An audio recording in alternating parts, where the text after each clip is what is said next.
To be honest मुझे नहीं पता था इंडस्ट्रियल ट्रेनिंग होता है क्या, उसके अंदर कैसे होता है। बट यस, जैसे जैसे मैंने 6 मंथ्स हुए मेरे, मुझे पता लगा इंडस्ट्रियल ट्रेनिंग ऐसी चीज अपॉर्चुनिटी होती है। तो चलिए आप तीनों से जानते हैं आपका स्टाइपेंड कितना है। एंड सर, मिस्टेक्स की बात करूँ तो सर कुछ मिस्टेक्स ऐसी जो है मैंने भी करी थी, जो मुझे लगता है नहीं करनी चाहिए थी। तो जैसे बोल रहा आप वी मार्ट में इंडस्ट्रियल ट्रेनिंग कर रहे हैं, तो V Mart all over India shopping free है। नहीं सर, हम तक भी वो बात नहीं पहुंच पाती कि क्या हो रहा है। ट्रेनिंग में आपको वो not they do not at times do not take you as a just as a trainees. They feel like it's your work and you have to deliver it at your. Hello friends, welcome back to my channel. Today we are going to discuss the hottest topic in life of a CA student, that is industrial training. We are having among us Ankit Jain, Nikasa member, and doing his industrial training from Grey Orange. Kritika Jain, trader, Vikasa WIRC, and doing his industrial training from SBI Management Funds. Apurva Gupta, she is doing from VMart. Welcome you guys. Thank you sir. Thank you, sir. Thank you sir for We having us. are we are here to decode the industrial training in 2026. We are trying our level best कि आपके सारे doubts इस video में हम उनका answer कर पाएं. So let's start the main topic and first question from Ankit. Ankit भाई, first question is reason for choosing industrial training over normal articleship. Okay, first of all thank you sir for having me here. ठीक है, and coming to your question, मतलब initially कभी plan नहीं था to do the industrial training, but when I did my industrial training from BDO in stat audit, तो during the audit मुझे समझ आया कि मैंने ऑडिट तो कर लिया एक साइड से कि कैसे ऑडिट करते हैं from the audit perspective, but मुझे other side of the table भी एक्सप्लोर करना है कि मीन्स एक कंपनी कैसे ऑडिट करवाती है, कैसे बिजनेस में डिसीजन लिए जाते हैं, कैसे बिजनेस में हायरार्की रहती है, हाउ सारे फाइनेंशियल डिसीजंस, कैसे वर्किंग्स, मतलब अदर साइड पूरा एक बार एक्सप्लोर करना था बिफोर मूविंग, सो डेट आफ्टर क्वालिफाइंग मेरे माइंड में क्लियर पर्सपेक्टिव हो कि मुझे इंडस्ट्री की साइड जाना है या कंसल्टिंग की साइड जाना है। सो मेरा मोटिव बिहाइंड बेसिकली यही था to explore the other side of table, and also थोड़ा जैसे वीडियो में था तो वर्क लाइफ बैलेंस बहुत ज्यादा था नहीं, बहुत हेक्टिक था। सो डेट निकासा भी था, आगे पूरे एक साल मैनेज करना था, सो एक वर्क लाइफ बैलेंस को देखते हुए भी मैंने इंडस्ट्रियल स्विच किया था, बिकॉज इंडस्ट्री में क्या होता है, आपके रोल्स बहुत फिक्स रहते हैं, आपके टाइमिंग्स थोड़े फिक्स रहते हैं as compared to comparison to firm. So एक ये भी मेरा मोटिव था टू वर्क लाइफ बैलेंस की तरफ। तो ये बेसिकली दो मेजर मोटिव थे टू डू इंडस्ट्रियल ट्रेनिंग। अंकित एक मेरा पर्सनल क्वेश्चन, जब आपने first year of article start की तो तभी आपके माइंड में था कि आपने इंडस्ट्रियल ट्रेनिंग में जाना है, कि ड्यूरिंग योर आर्टिकलशिप आपने ये सोचा? सर टू बी ऑनेस्ट मुझे नहीं पता था इंडस्ट्रियल ट्रेनिंग होता है क्या, उसके अंदर कैसे होता है। बट यस, जैसे जैसे मैंने 6 मंथ्स हुए मेरे, मुझे पता लगा इंडस्ट्रियल ट्रेनिंग ऐसी चीज अपॉर्चुनिटी होती है। आप इंडस्ट्री के अंदर जाके भी काम कर सकते हो, सीएफओ, मतलब टॉप लीडरशिप है जो मैनेजमेंट है उसके साथ आप बैठ के काम कर सकते हो उनके। ठीक है, तो यस, जैसे जैसे मुझे चीजें पता लगी, मुझे एक थोड़ा इंटरेस्ट डेवलप हुआ कि नहीं यार, ये चीज भी एक्सप्लोर करनी है, एक अच्छी चीज है, आप जा सकते हो, कर सकते हो। एंड जब अपॉर्चुनिटी आई, पता लगा, एंड था मेरे पास टाइम भी था, कुछ ऐसे ट्रांसफर के इश्यूज भी नहीं था, तो यस डेफिनेटली मैंने इस चीज को ग्रैब किया, अपॉर्चुनिटी को। Kritika, my second question to you. What was your biggest fear before shifting to industrial training? So I come from a very small firm. So in small firms, it's very comforting. So like आपके principal भी CA है and अब लोग कुछ लोगों के साथ ही काम कर रहे हो, तो फैमिली टाइप का एनवायरनमेंट है। Whereas corporate, I have heard कि बहुत खराब पॉलिटिक्स होती है वहाँ पर, and like the timings are very harsh. It's like very employer-employee relationship. Plus, when my interview happened, my manager under which I'm working said कि the environment is very harsh. Would you be able to cope up with that? And like traveling Jamaica, because my firm was like 5 minutes away from my home, whereas now it's like 1.5 hours I have to travel. So there was a lot of these things. Plus, would I be able to get the exposure that I wanted?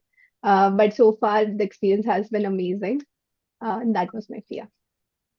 Really, very good. Apurva, now your Yes. turn. Main जो सबसे ज्यादा competition आपने कितना face किया जब आप industrial training के लिए आपने ऑप्शन किया, एंड कौन कौन से क्वेश्चंस आपके ड्यूरिंग योर इंटरव्यू पूछे गए? Okay, so when it was comes about my articleship experience, I've been doing my as an article trainee in internal audit. तो मैं जब क्वेश्चंस की बात करूँ तो वो सारे इंटरनल ऑडिट के थ्रू ही अलाइन थे। When it comes about competition, तो हमें पता होता है कि इंडस्ट्री में ना ज़्यादा लोग हायर नहीं होते हैं, पर as per the time passes on industrial training की नॉलेज बढ़ती, मतलब अवेयरनेस बढ़ती जा रही है, तो there are lot of people who are applying towards the industrial training side.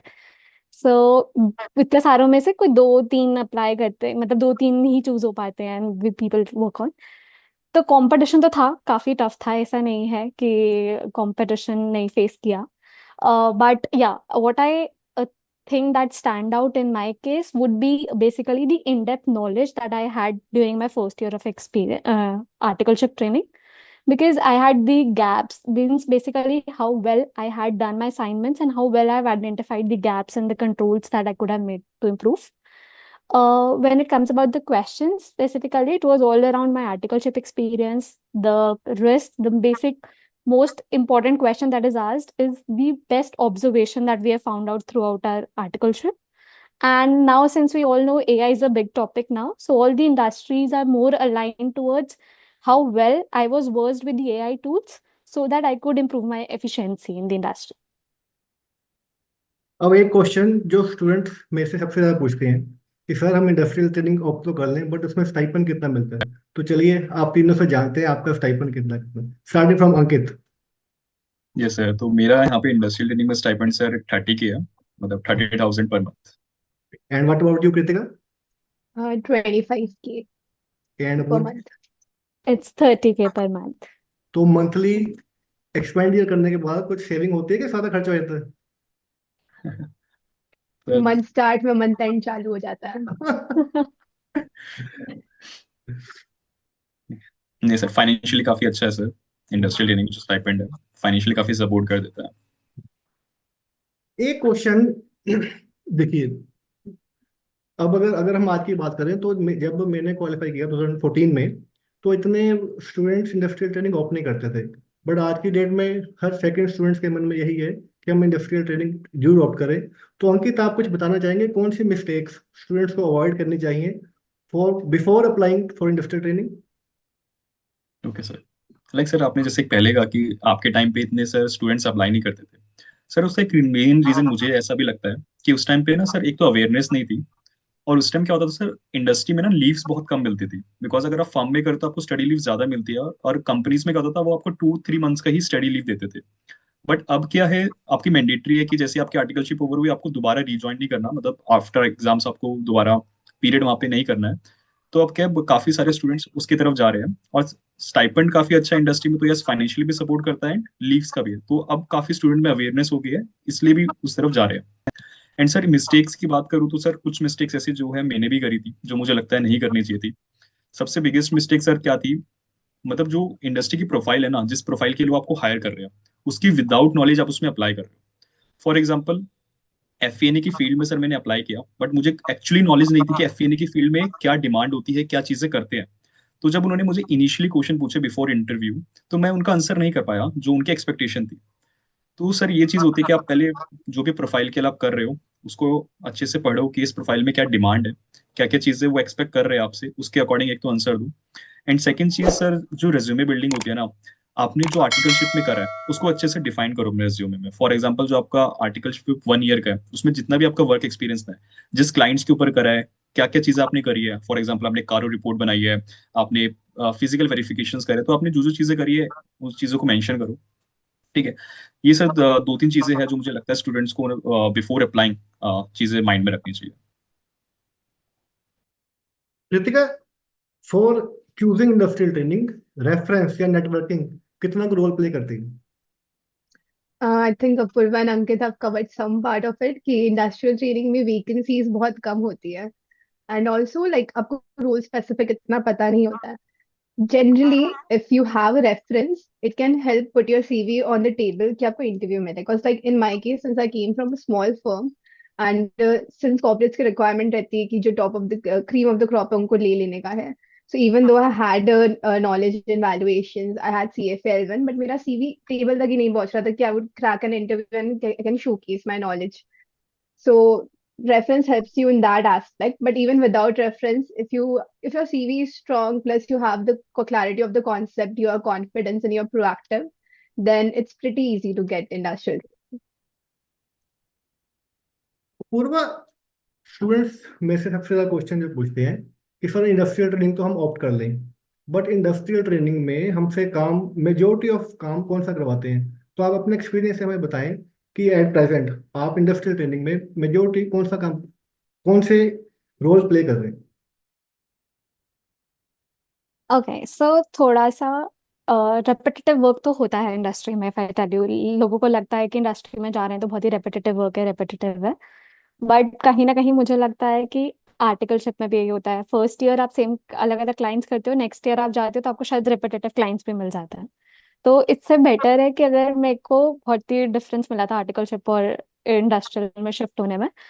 मेरा major role in the industry is basically, मैंने इंटरनल कंट्रोल्स डिपार्टमेंट में ज्वाइन किया, तो मेरा रोल प्रोसेस ड्रिवन रहता है बेसिकली, कि मैं प्रोसेसेस कैसे डिफाइन कर सकती हूँ, कैसे इम्प्रोवाइज कर सकती हूँ, सो दैट जितना हम लोग रिस्क प्रिवेंट कर सकते हैं बेसिकली, मतलब मैक्सिमम बेसिकली मिनिमाइज करना है हमें अपना रिस्क। तो बेसिकली हम लोग प्रोसेसेस एसओपीज ड्राफ्टिंग वाला पॉइंट मेरा ज्यादा रहता है। आई थिंक दैट्स इट, मतलब रेवेन्यू प्रोसेसेस, कंट्रोल्स के checking, and that is what I feel in internal controls department. तो जैसे पूर्वा आप वी मार्ट में इंडस्ट्रियल ट्रेनिंग कर रहे हैं, तो V Mart all over India shopping free है? शॉपिंग फ्री तो सर वो एमडी को भी नहीं देते होंगे शायद, बट हाँ, एम्प्लॉय कोड पे रेफरल जरूर, तो डिस्काउंट करते हैं। एक क्वेश्चन जो मेरा आप तीनों से है, अंकित से स्टार्ट करते हैं। अंकित, जैसे आप ग्रे ऑरेंज में इंडस्ट्रियल ट्रेनिंग कर रहे हैं, तो इससे पहले आपने कितनी जगह अप्लाई किया, या आपने ट्राई किया? सर इससे पहले मैंने 2 जगह अप्लाई किया था। एक मैंने पेप्सिको में अप्लाई किया था, एंड एक कंपनी और थी सर, एग्जैक्ट मुझे उसका नाम याद नहीं, सैबिक करके आई गेस थी। मतलब उसका रिजल्ट नहीं आया था, पेप्सिको में ऑफ कोर्स मेरा नहीं हुआ था। एंड सैबिक करके कंपनी थी, वहाँ पे रिजल्ट अवेटेड था, इससे पहले मैं ग्रे ऑरेंज में ज्वाइन कर लिया था। तो यस मैं सर, मैंने 2 कंपनीज में अप्लाई किया था। Kritika? I've applied in about 60 to 70 companies. Like जो भी मेरे को लिंक्डइन पे मिल रहे थे मैं सब जगह अप्लाई तो कर ही रही थी। And Purva? ऑनेस्टली मैंने तो दिल्ली दिल्ली एनसीआर में ही आई वांटेड समथिंग कि मैं यही आसपास की रीजन में। I had applied in 5-7, and out of which basically that aligned to my to my role. Mention किया कि ये नहीं कि कहीं भी अप्लाई कर दो, so I was very specific that I have to apply to my rules only. Ankit, now main question. Industrial training को अगर हम कंपेयर करें बिग फोर की ट्रेनिंग से, अगर कोई ऑलरेडी स्टूडेंट बिग फोर में ट्रेनिंग कर रहा है, तो क्या उसको इंडस्ट्रियल ट्रेनिंग ऑप्ट करनी चाहिए? अगर मैं सिंपली कहूँ, तो इंडस्ट्रियल ट्रेनिंग और बिग फोर के आर्टिकलशिप में क्या फर्क है? Okay, so sir as I did my articleship from big six, ठीक है, वीडियोस तो मैंने करा। तो सर बेसिक डिफरेंस मुझे जो लगता है ना, लाइक मैं ऑडिट फील्ड में था, अब यहाँ पे ऑडिट करवा रहा हूँ, तो मैं उसी पर्सपेक्टिव से बताता हूँ।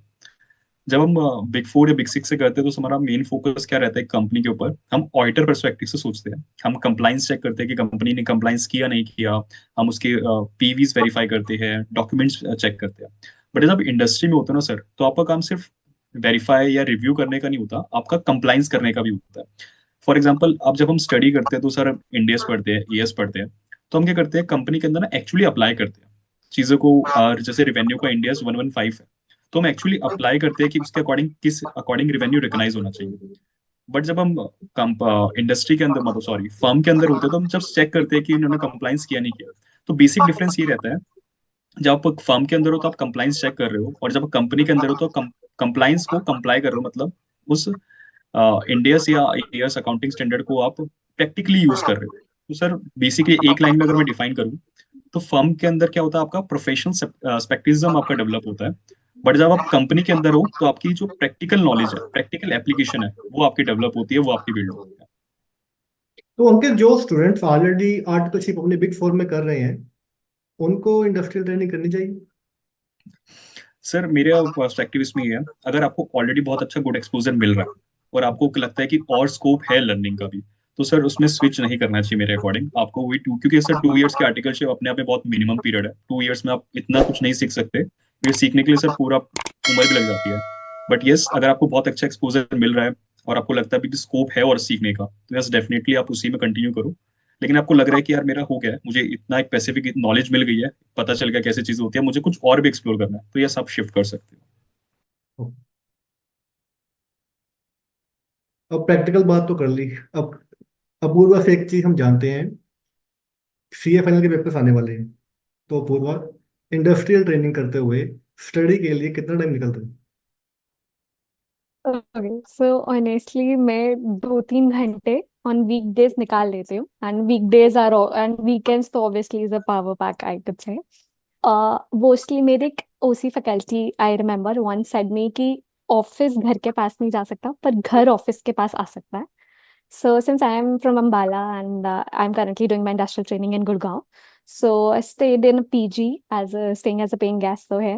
तो मैंने what really stayed with me is कि मैं घर अपना ऑफिस के पास ले गई।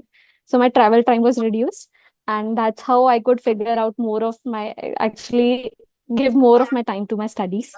तो वो ही रहता कि सीए में वर्किंग आवर्स की बात नहीं है, it's all about the consistency. अगर एक सीए स्टूडेंट में कंसिस्टेंसी है, डिसिप्लिन है, तो पढ़ाई हो जाती है।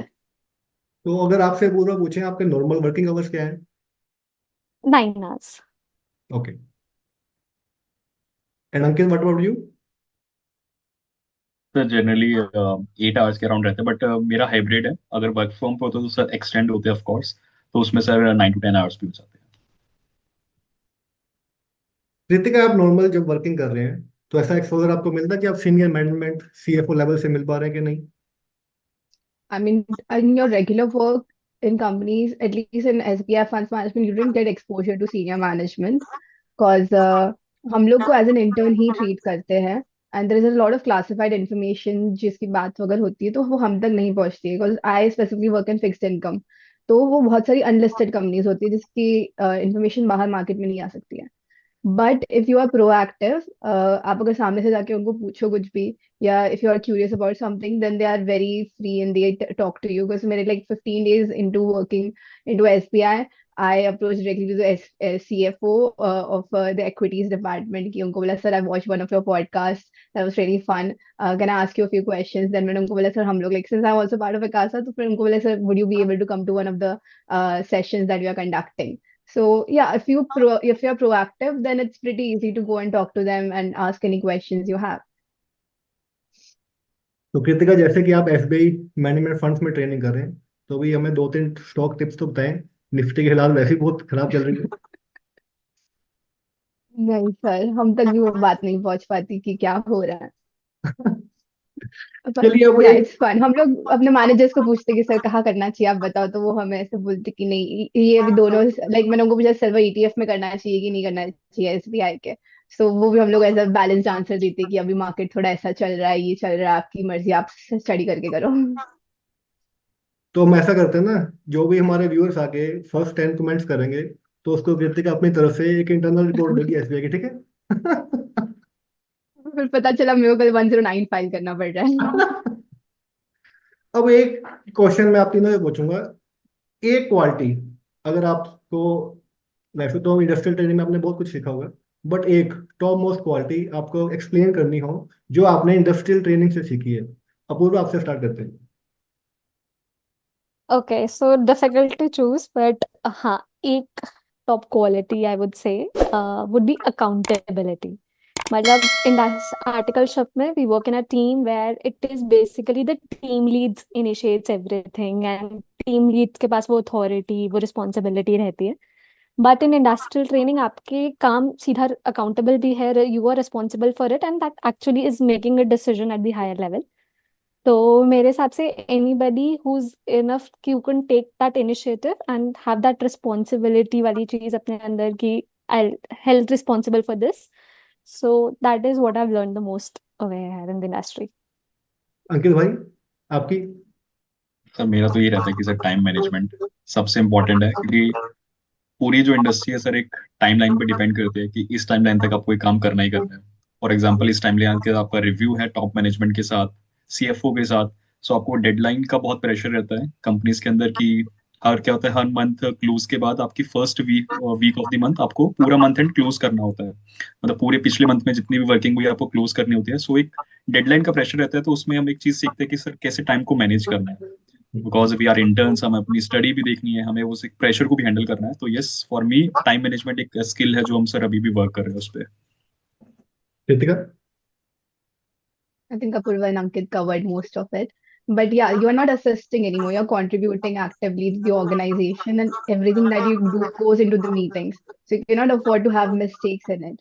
And yeah, so basically, you have to manage your time. You have to be proactive in your approach, and you have to make sure that what you're doing is contributing positively to the organization. अंकित, एक question. अभी परसों ही मेरे से दो students पूछ रहे थे कि sir we want to opt for industrial training, but जो सबसे ज्यादा एक फेयर फैक्टर उनके मन में आता है कि हम एग्जाम्स की तैयारी कैसे करेंगे। तो अंकित, जब आपने इंडस्ट्रियल ट्रेनिंग ज्वाइन की, जैसे आप परस्यू कर रहे हैं, तो एग्जाम प्रिपरेशन की स्ट्रेटेजी में कितना परसेंट चेंज आया आप पे? Okay. तो सर इसकी स्टार्टिंग में एक लाइन से करता हूँ। मतलब जब मैं आर्टिकलशिप कर रहा था तो मेरे एक सीनियर ने मुझे बताया था, अगर आप डेली के 8-9 घंटे किसी और के लिए दे सकते हो ना, मतलब किसी और के लिए वर्क कर सकते हो, क्लाइंट के लिए, कंपनी के लिए, किसी के लिए, तो अपने लिए डेली आप 2-3 घंटे तो निकाल ही सकते हो। ठीक है। तो एक सर ये लाइन है मुझे काफी मोटिवेट करती है कि आप जब डेली इतना काम कर रहे हो दूसरों के लिए, तो अपनी स्टडी के लिए आप डेली, क्योंकि कंसिस्टेंट होना बहुत जरूरी है। अगर आप डेली नहीं करोगे ना तो एक गैप आ जाता है बीच में, जो मैंने यूजुअली फेस करते हो कि आप एक 10 दिन आप लगातार करते हो, लेकिन 2 दिन का गैप आया तो वो एक्सटेंड होकर 20 डेज हो जाता है। तो यस, और इंडस्ट्री में ट्रेनिंग के बाद ना सर एक अप्रोच में चेंज आया है कि अब ना प्रैक्टिकल नॉलेज पे ज्यादा फोकस करते हैं। बिकॉज अब क्या है, कंपनी में एक्चुअली वो चीजें अप्लाई करने को मिलती है कि जो हम सीख रहे हैं वो एक्चुअली अप्लाई कर सकते हैं। तो यस, एक वहां पे फोकस आया, अप्रोच में चेंज आया कि आप प्रैक्टिकली अब चीजों को देख रहे हैं। एंड यस सर, स्टडी से रिलेटेड अब थोड़ा ज्यादा कॉन्सेंट्रेट हो गया, थोड़ा फोकस हो गया, बिकॉज जब आप इंडस्ट्री में आते हो तो आपको पता है कि अब एग्जाम आपके नियर आ गए, और आपके 1 साल के बाद ही आपके एग्जाम, 1-1.5 साल के बाद आपके एग्जाम्स है, तो आप ज्यादा फोकस हो जाते हो उस चीज से लेके सर। बिल्कुल बिल्कुल। आई थिंक कि जैसे जैसे आपका इंडस्ट्रियल ट्रेनिंग का टाइम निकल रहा है, एग्जाम का प्रेशर तो बढ़ता ही है ना। Yes sir. तो कृतिका, मेरा नेक्स्ट क्वेश्चन आपसे है। इंडस्ट्रियल ट्रेनिंग की पॉजिटिव आप सबने बता दी, एक ऐसा डार्केस्ट पॉइंट या एक नेगेटिव पॉइंट आप कह लें जो आप हमारे व्यूअर के साथ शेयर करना चाहेंगे? One something that can be negative is कि industry is very specific to the role, so it has depth but उसमें breadth नहीं है. So if you are unsure कि आपको आगे जाके करना क्या है, and if you choose to go into an industry then आपका आगे जाके scope काफी कम हो जाएगा. Like right now, if I'm working in investments department, so मेरा scope is basically to financial roles and investments and all. If I want to explore a consulting or taxation or auditing, I cannot go back into that, or I would face much more difficulty. So if you're unsure, it's better कि आप जैसे firms में आपको बहुत सारी चीजों का sectors में उधर काम करने मिलता है। फर्म्स में आप जनरली कंपनीज में आप जनरली रेस्ट्रिक्टेड हो जाते हो कि आपका यही सेक्टर है, आपको इसी पे काम करना है 1 साल। एक, जैसे आप सबको पता ही होगा कि सीए में most of the students come from the middle class family. तो आप तीनों का जो स्टाइपेंड मिल रहा है, तो उससे मंथली खर्चा, अगर कुछ सेविंग नहीं हो रही तो घर से तो नहीं मंगवाने पड़ते, बिकॉज यू यू आप तीनों ही एक अच्छी बिग सिटीज में रह रहे हैं। लाइक सर, मैं तो घर पे रहता हूँ तो ऐसा कुछ नीड नहीं होती है। बट यस, ये बोथ ऑफ दिस, मतलब ये दो बता पाएंगे अच्छे से। अपूर्वा की स्माइल आ रही है, तो अपूर्वा Okay, कुछ बताना चाहते हैं? so मैं क्या कह रही हूँ कि हाँ, do stay out like as an out station student, but हाँ, मेरे को घर से तो नहीं मंगाने पड़ता है डेफिनेटली। जैसे हमने मेंशन किया था अर्लियर कि इंडस्ट्रियल ट्रेनिंग का स्टाइपेंड एक्चुअली फाइनेंशियली आपको बहुत ही मिलता है। सो उस केस में घर से तो नहीं मंगाने पड़ रहा है, हो रहा है। And Kritika? I also live at home, so मेरा like और कोई expenses नहीं है, so 25K is completely my pocket money. So it just basically depends on how I spend in a month, कि मुझे पापा को पूछना पड़ेगा कि नहीं पूछना पड़ेगा। इसी क्वेश्चन को मैं थोड़ा आगे एक्सटेंड करूं। इंडस्ट्रियल ट्रेनिंग किन्हें ऑप्ट नहीं करनी चाहिए, अंकित? ओके सर, जैसे ऑलरेडी मैंने ये क्वेश्चन प्रीवियसली आंसर किया। अगर आपको ऑलरेडी अच्छा एक्सपोजर मिल रहा है ना आपकी फर्म में, अगर आप अच्छे से लर्निंग सीख रहे हो वहाँ पे, तो यस डेफिनेटली उनको एक्सप्लोर नहीं करना चाहिए। क्योंकि अगर आपको अच्छा एक्सपोजर है, आप अच्छी लर्निंग है, तो आप कंटिन्यू करो 2 इयर्स में, और अच्छा उसमें एक्सपोजर लो, अपनी फील्ड में एक्सपर्टाइज करो, सो डेट आफ्टर क्वालिफाइंग अपनी एक उस फील्ड के अंदर आप, फॉर एग्जाम्पल ऑडिट के अंदर या टैक्सेशन के अंदर, आप मास्टरी कर सकते हो। ठीक है, सो डेट आपको आगे जाने के बाद ना अच्छा पैकेज मिल सकता है, क्वालिफाई होने के बाद अच्छी प्लेसमेंट मिल सकती है, बिकॉज आपके पास एक गुड एक्सपोजर है, 2 साल आपने उस फील्ड में अच्छे से काम किया। तो ये जिसको ऑलरेडी गुड एक्सपोजर है वो डेफिनेटली ऑप्ट ना करे for industrial training. Apoorva, your view? मेरे according somebody who has an habit of spoon feeding उसको नहीं करनी चाहिए, because इंडस्ट्रियल ट्रेनिंग में you do not get trained, आपको सीधा काम दिया जाता है and you have to do it. You have to independently take the accountability of the same, you have to take the responsibility and deliver the same.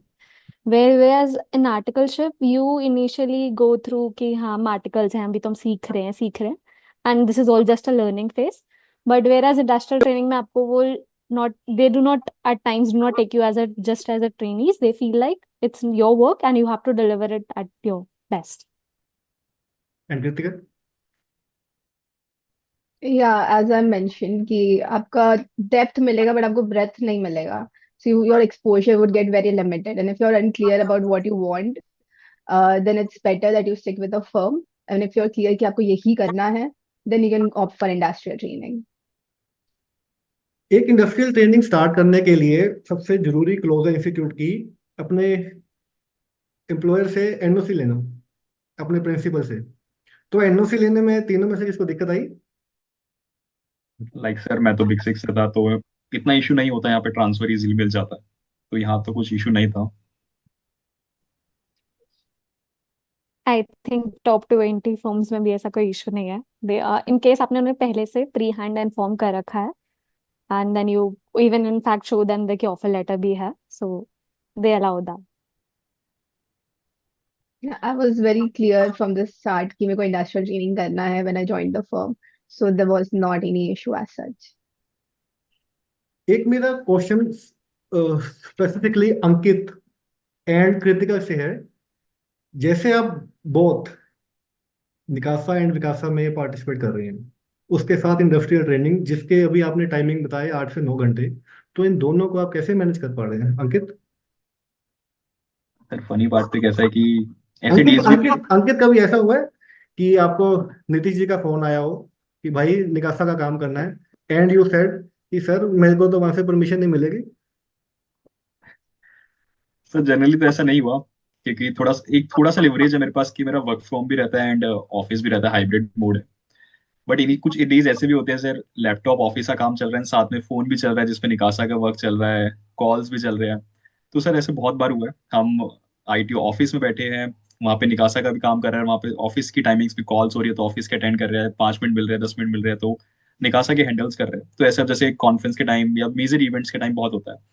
But sir starting से एक focus clear था कि जो priority है ना first, उस पर focus करना है, जो मेन प्रायोरिटी है। अगर ऑफिस का काम बहुत अर्जेंट है कि अभी डिलीवरेबल्स है, तो यस पहले ऑफिस का काम पे फोकस करना है, जो टाइम मिलेगा उसके बाद वो अपनी अदर एक्टिविटीज, निकासा की एक्टिविटीज पे देखना है। एंड स्टार्टिंग से मेरे ऑफिस में सबको पता है कि मैं निकासा में हूँ, सारे मेरे डायरेक्टर मेरे सबको पता है कि स्टूडेंट एक्टिविटीज भी है। तो मेरे जितने वीकेंड्स होते थे मैं पूरा एलोकेट करता था, ऑफिस का कोई काम नहीं करता था वीकेंड्स पे। जनरली वीकेंड्स पे मैंने वर्क नहीं करा कंपनी में। तो यस वीकेंड्स पे जितना था निकासा रिलेटेड एक्टिविटीज चलती थी, एंड बाकी जो वीक डेज थे उसमें मेजर वर्क अपना कंपनी का रहता है। जैसे मैंने सर बताया, कंपनी के अंदर ना आपके 15 डेज, स्टार्टिंग के 15 डेज बहुत हेक्टिक होते हैं, क्योंकि आपको प्रीवियस मंथ क्लोज करना होता है।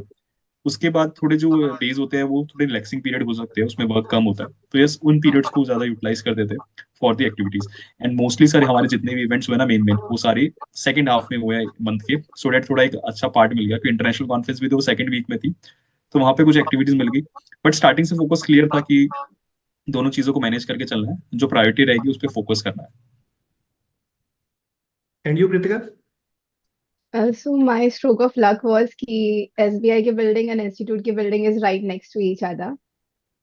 तो मेरा जैसे ही ऑफिस खत्म होता था, लाइक 5 o'clock मेरा ऑफिस खत्म हुआ तो इंस्टीट्यूट चले जाते थे। और मेरी इंडस्ट्रियल ट्रेनिंग का पीरियड भी वही था कि जब हम लोग की मेन मेन इवेंट्स आ रहे थे, हमारा यूथ फेस्ट, हमारा national conference. And during office hours generally my work was कि कॉल्स वगैरह कंटिन्यू आ रहे, किसी के डाउट्स वगैरह सॉल्व करने या किसी को काम अलोकेट करने का है, तो फिर I would take the calls. तो लैपटॉप पे काम चालू है, कॉल पे दूसरा विकासा का चालू है, बट लाइक आपको मैनेज करना पड़ता है कैसे तो करके। एंड एवरीवन न्यू कि आई वाज पार्ट ऑफ विकासा, तो फिर ऐसा इशू नहीं आया था। अपूर्वा, एक स्टूडेंट्स के मन में सबसे ज्यादा फेयर फैक्टर क्या होता है कि इंडस्ट्रियल ट्रेनिंग ऑप्ट करने के बाद आपकी डेली रूटीन बहुत ज़्यादा स्ट्रगल हो जाता है, आपका शेड्यूल बहुत टाइट हो जाता है। तो पूर्व आप हमें अपना डेली रूटीन बताएंगे? Okay, so since I mentioned that I stay very close to the company and तो मेरे को timing before office and after post office मिल जाता है। इनिशियली लाइक मैं सोचती हूँ कि सुबह फ्रेश माइंड से I could give invest at least 1.5 hours to my studies. Then I get up and ready work hours हो गए। वर्क आवर्स के बाद I mostly give the post office timings to my revisions कि जो सुबह पढ़ा है उसको रिवाइज कर लूँ या क्वेश्चन सॉल्विंग पे, बिकॉज उस टाइम नया कुछ कंसेप्ट ग्रास्प करने की पावर थोड़ी कम हो जाती है। तो इसलिए I prefer the post office hours into revisions and initial hours, morning के initial hours into the new concept building. And obviously the weekends are the like basically कोई भी बैकलॉग कवरेज करना है तो उसमें या रिविजन्स में मॉक प्रैक्टिस करनी है तो उसमें हेल्प। अंकित, इसमें आप लोग कोचिंग को कैसे मैनेज कर रहे हैं? कोचिंग सर, लाइक मेरे केस में तो क्या होता है, जब मैं ऑफिस जाता हूँ ना, तो 2.5 आवर्स का ट्रेवल रहता है वन साइड। तो मैं क्या करता हूँ सर, जो ट्रैवल है, मेट्रो का ट्रैवल रहता है 2 आवर्स का, उसमें ट्राई करता हूँ कि जो क्लासेस है ना, लेक्चर्स है, वो आप कवर कर लो। मतलब वन लेक्चर आपने जाते हुए कवर कर लिया एंड 1 आवर वन लेक्चर आपने आते हुए कवर कर लिया।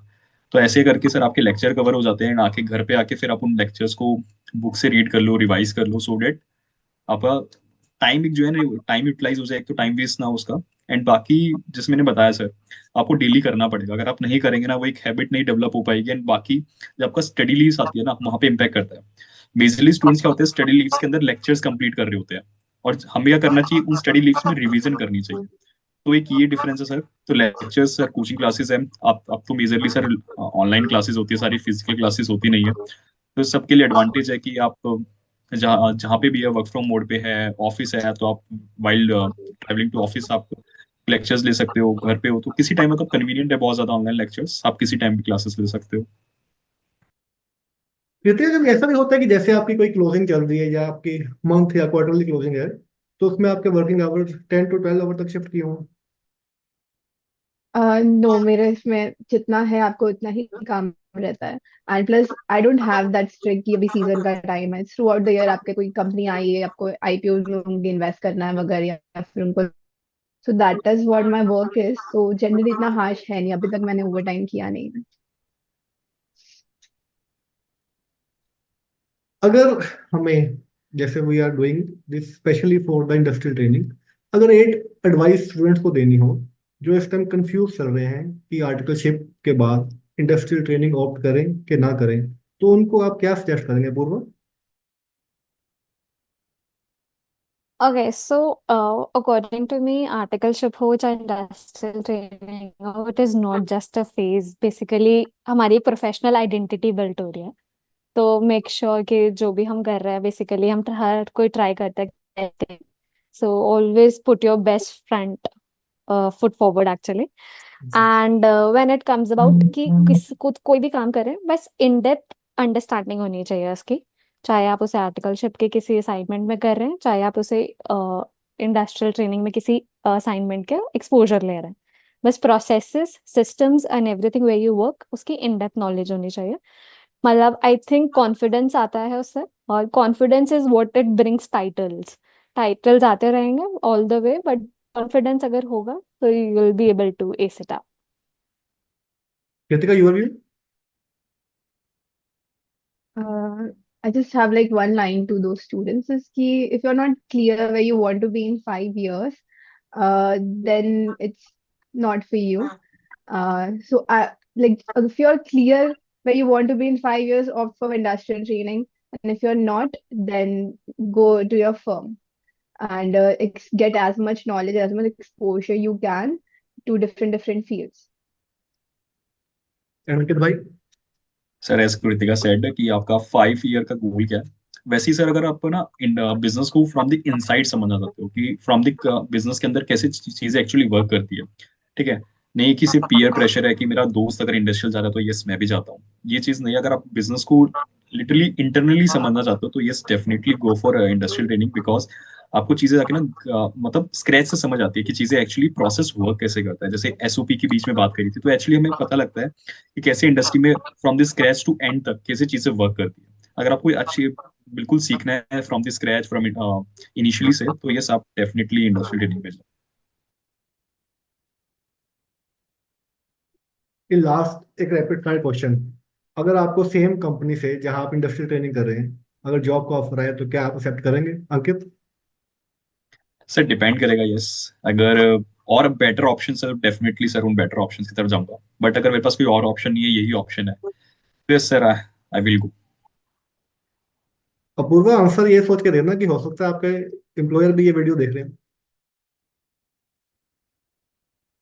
आई would think yes, obviously I am open to it. ऐसा नहीं है कि मेरे एम्प्लॉयर देख रहे होंगे तो ही मैं एक्सेप्ट करूंगी या नहीं। I think what matters more is कि मैंने इतना 1 साल दिया है अपना, मैंने उसके प्रोसेसेस, उसके सिस्टम्स और सब कुछ जानना है, तो आई थिंक मेरे लिए भी स्टैंड आउट पॉइंट है और उन लोगों के लिए भी।